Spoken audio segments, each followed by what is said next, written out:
ทีมงานประสานไซมาช่วยเหลือเทพื้นอยู่หน้าห้องการบ้านทั้งวันเฮามื้อนี้พี่น้องหรือว่ามีแต่ให้น้องป้องกันปกสกองร้อน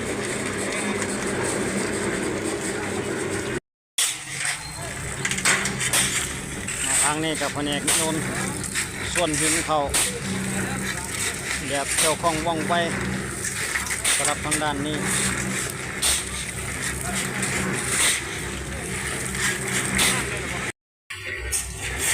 ทั้งหินทั้งทรายเขาพร้อมกันเลยแบบที่ว่ากะเอาเลย ผมมีกำหนดตายตัวบนตัวจริง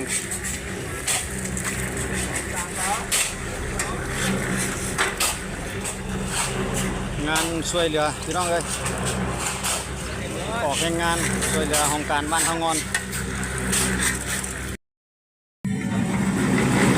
ทีมงานประสานไซ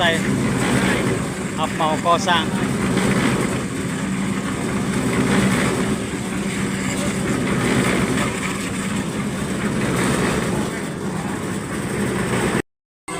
ร่วมด้วยช่วยกันงานช่วยเหลืออยู่โครงการบ้านทางงอน